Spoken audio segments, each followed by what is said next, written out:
Good morning, students. I hope you all are fit and fine at your home. Student, on the last lecture, we discussed about the chapter number 1, history, tracing changes through a thousand year. इसमें हमने just एक brief लिया था. Now we are going to start the next topic, new and old terminologies. इसमें हम पढ़ेंगे historical record exist in many languages. जैसे कि हमने लास्ट ब्रीफिंग में देखा था कि जो हिस्टोरियन है उनको जो भी रिकॉर्ड्स मिले थे वो डिफरेंट डिफरेंट लैंग्वेजेस में मिले थे. अब लैंग्वेजेस की टर्म्स में कैसे कैसे चेंजेस आता है वो हम इसमें पढ़ेंगे. Historical record exist in many languages which have changed over a year, not just the grammar and vocabulary but also in meaning of word. Time to time हर वर्ड के मीनिंग में कैसे टर्म वाइज चेंजेस आते हैं. In the medieval Persian, Hindustan terms was used by Mihaz Siraj. इसके लिए इससे इन the 13th century में मिहाज सिराज एक क्रॉनिकल जिसने कि हिंदुस्तान वर्ड का यूज किया. किसके लिए? Punjab Haryana and the land between the Ganga and Yamuna. जो एरिया पंजाब हरियाणा और गंगा यमुना के बीच में पड़ता था उसके एरिया का जो एरिया था उसको उसने हिंदुस्तान का नाम दिया. Basically the area under the rule of Delhi sultan. Basically जो एरिया था दिल्ली सुल्तान के अंडर आता था. It did not include south India. In 16th century में बाबर ने इस वर्ड का यूज किसके लिए किया?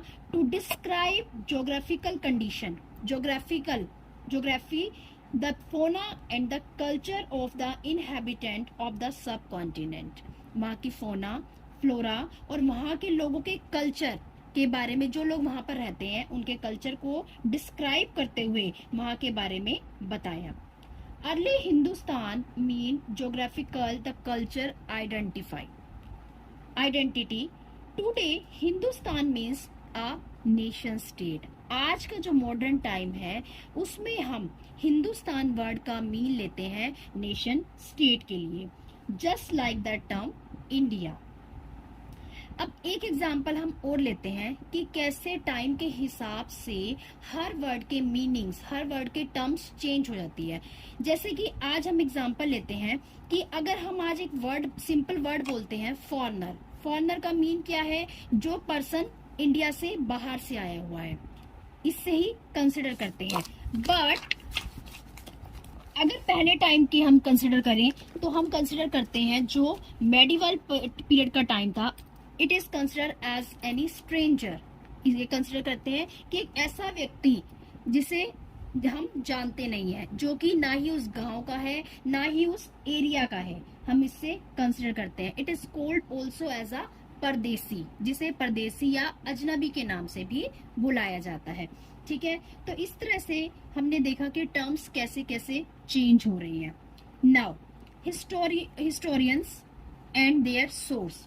आप जानते हैं कि in this period historians relied on coins, inscription, architecture and textual record to know the past. क्या क्या चीजें उनको लास्ट पास्ट के बारे में जानकारी लेने के लिए उनको क्या क्या चीजों ने, क्या क्या सोर्स मिले, उसमें क्या क्या मिले? Coins, inscriptions, architecture and textual record.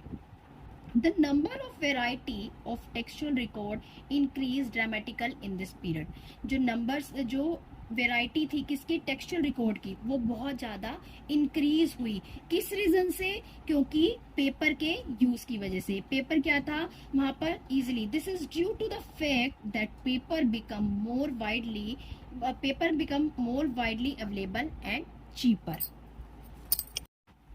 Now the people used to write holy texts, chronicles of rulers, letters and teachings of sons. Paper का यूज इन सब चीजों के लिए किया जाता था. and also used for the judicially record and the register for the account and taxes. taxes के record के लिए भी पेपर का यूज किया जाता था. manuscript also were collected by the wealthy people, rulers, monasteries and temples. ठीक है, बिकॉज यहाँ इन सब चीजों को यूज किया जाता था, किस लिए? पेपर वहां पर इजिली अवेलेबल हो जाता था और चीपर होता था। पेपर की बहुत ज्यादा वैल्यू थी, इसलिए लोग ज्यादा से ज्यादा रिकॉर्ड पेपर पर ही करते थे। बहुत सारी in the 13th century a scholar wanted a copy of book. जैसे कि 13th सेंचुरी में जो स्कॉलर्स थे वो क्या चाहते थे? एक कॉपी चाहते थे, जो भी रिकॉर्ड हो वो चाहते थे कि अपने पास रखें, but he did not have enough paper. So he washed off a manuscript, dried the paper and used it.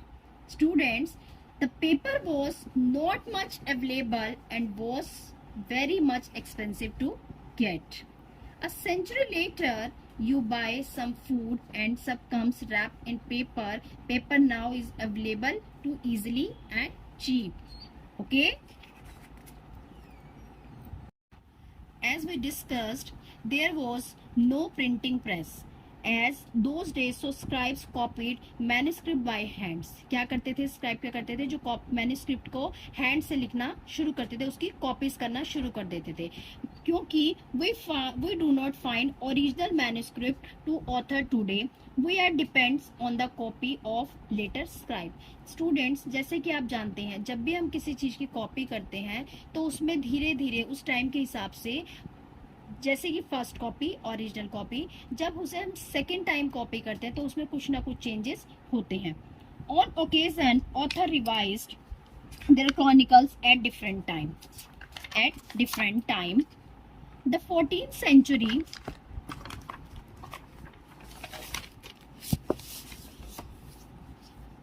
On occasion author revise their chronicles at different times. इसी तरह से क्या करते थे, जो क्रॉनिकल्स थे उनको भी अलग अलग टाइम पे दोबारा से रिवाइज किया जाता था. The 14th century chronicle Ziauddin Barani wrote his chronicle first chronicle उन्होंने क्या लिखा? 1356 में, और उसका सेकेंड वर्जन 2 साल के बाद आया 1960 तक. इस बारे में किसी भी हिस्टोरियन को इसके बारे में कोई भी नॉलेज नहीं थी. So student, today we discussed about the two topics, new and old terminologies, and the second one of the historians and their source. तो students, हम इन दो topics के बारे में read out करेंगे and short question answer find out करेंगे. Thank you.